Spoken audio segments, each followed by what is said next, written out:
Hi అండి, welcome to నాను creations. Sai మమత.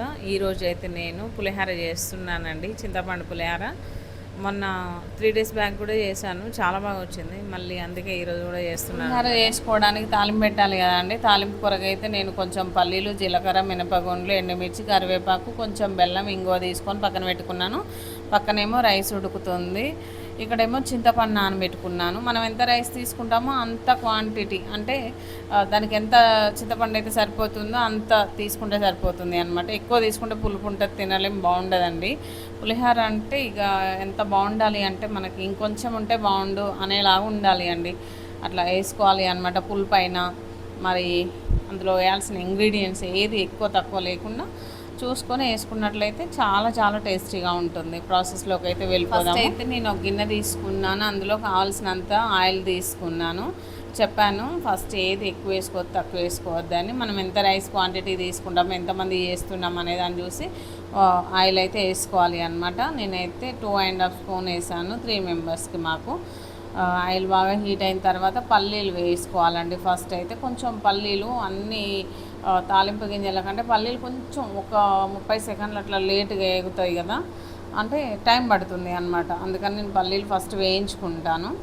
తర్వాత మినపగుండ్లు వేసుకుంటాను, జీలకర్ర వేసుకుంటాను, శనగపప్పు కూడా వేసుకోవచ్చు అండి. అన్ని పప్పులు వేసుకోవచ్చు మనకు కావాల్సినవి. అంటే శనగపప్పు, మినపప్పు అట్లా వేసుకోవచ్చు. చూడండి, ఇక్కడ ఎండుమిర్చి, కరివేపాకు కూడా వేసుకున్నాను. ఇదైతే మంచిగా మాడిపోకుండా మంటను లో ఫ్లేమ్లో పెట్టుకొని ఇవి దోరగా వేయించుకోవాలండి. మరి మాడిపోతే బాగుండవు, తినేటప్పుడు అస్సలు టేస్ట్ అనేది తెలియదు, అసలు బాగుండదు. చూడండి, ఇలా లైట్గా మంచిగా మంటను లో ఫ్లేమ్లో పెట్టేసుకొని అన్నీ కూడా లైట్గా వేయించుకోవాలి అన్నమాట. మంచి స్మెల్ అనేది మనకు బయటకు వచ్చేంత వరకు వేయించుకోవాలి. క్రిస్పీగా వేగింది కరివేపాకు అయితే. ఓకే, అన్నీ ఈవెన్గా ఫ్రై అయినాయి. తర్వాత చింతపండు గుజ్జుని అయితే ఇందులోకి యాడ్ చేస్తామండి. నేనైతే ముందే చింతపండు గుజ్జు ప్రిపేర్ చేసుకొని పక్కన పెట్టుకున్నాను. చూడండి, ఈ విధంగా ఇంత చిక్కగా ఉంటే సరిపోతుంది. మరి వాటర్ వాటర్ చేసుకోవద్దు, పులుసులాగా. ఇంత చిక్కగా వేసుకొని తాలింపులో పోసుకొని ఇవన్నీ కూడా మనం చింతపండులో ఉడికించుకోవాలి. నా దగ్గర పచ్చిమిర్చిలు ఇవ్వండి, పచ్చిమిర్చి ఉంటే కాయలు కాయల్లాగా ఒక 5-6 ఇప్పుడు చింతపండు వేసాం కదా అందులో వేసుకొని ఉడికించుకోవచ్చు. లేదంటే ముక్కలు ముక్కల్లాగా కట్ చేసి తాలింపులో వేసుకుంటే బాగుంటుంది. దాని ఫ్లేవర్ చాలా టేస్టీగా ఉంటుందండి పులిహోరకి. అందుకే నా దగ్గర లేదు, నేనైతే వేయలేదు అనమాట. తర్వాత కొంచెం పసుపు వేసాను, కలర్ కోసం ఖచ్చితంగా వేసుకోవాలి. పులిహోర అంటే ఇక పసుపు ఇంపార్టెంట్. ఇందులో ఇంగువ, ఇదైతే అసలు వేసుకుంటే భలే టేస్ట్ ఉంటుందండి, చాలా బాగుంటుంది. తర్వాత 2 చిన్న ముక్కలు బెల్లం ముక్కలు వేసాను. ఈ బెల్లం ముక్కలు ఎందుకు వేస్తున్నాను అంటే అండి, మనకి పులుపును బ్యాలెన్స్ చేస్తుంది అన్నమాట బెల్లం. దాంతో టేస్ట్ కూడా వస్తుందండి, చాలా బాగుంటుంది. సాంబార్లో బెల్లము, ఇంగువ అనేది వేస్తాము, ఇందులో వేసుకుంటే ఇంకా బాగుంటుంది. ప్రాసెస్ అంతా కూడా లో ఫ్లేమ్లోనే చేసుకోవాలండి.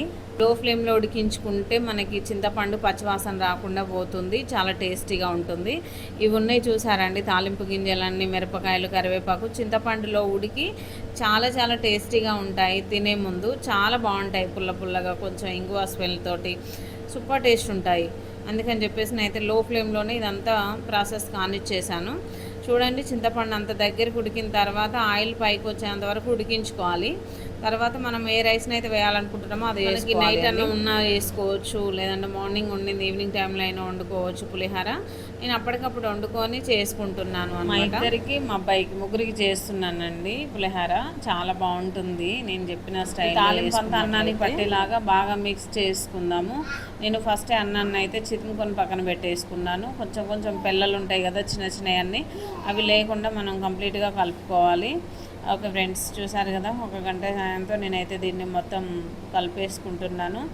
దీని ఫ్లేవర్ అయితే నాకు మంచిగా వస్తుందండి, మంచి స్మెల్. ఎందుకంటే మనం ఇంగువ వేసాం కదా, సూపర్ టేస్ట్ ఉంటుంది, చాలా బాగుంటుంది. చూడండి, ఈ విధంగా మొత్తం కలిపేసుకోవాలి.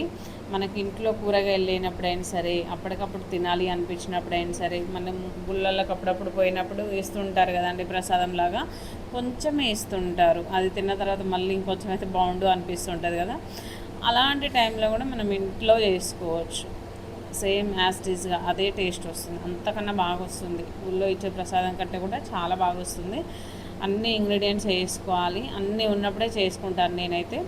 ఇక చూడండి, నేను అన్నీ వేసుకొని చేసుకున్నాను. నా పులిహోర అయితే చూడడానికి ఎంత బాగుందో, తింటే కూడా అంతే టేస్ట్ ఉంటుందండి. నేనైతే లాస్ట్లో వేస్తున్నాను సాల్ట్ అనేది మనకి చాలా ఇంపార్టెంట్. అది లేకపోతే ఇవన్నీ వేసినా వేస్టే కదండి కదా. అందుకని చెప్పేసి నేనైతే సాల్ట్ మొత్తం ఎంత కావాలో అంత వేసేసుకున్నాను.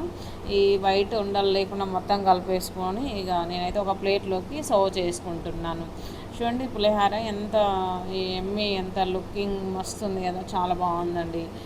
చాలా టేస్టీగా వస్తుంది. నేను ఇలా చెప్పినట్టు చేసుకున్నట్లయితే సూపర్ ఉంటుంది. పిల్లలైనా పెద్దవాళ్ళైనా చాలా ఇష్టంగా తింటారు.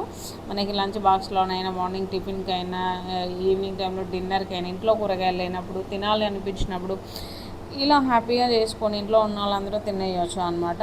ఓకే ఫ్రెండ్స్, కూర లేకుండా మనము కొంచెం స్పెషల్గా తిన్నట్లుంటుంది, టేస్టీగా తిన్నట్లుంటుంది, చాలా బాగుంటుంది అనమాట పులిహోర. ఈ పులిహోర చేసినప్పుడు నాకు ఈ మిరపకాయలు అంటే మహా ఇష్టం అండి, చాలా బాగుంటాయి. ఓకే ఫ్రెండ్స్, ఈ వీడియో నచ్చితే లైక్ చేయండి, షేర్ చేసి సబ్స్క్రైబ్ చేసుకోండి.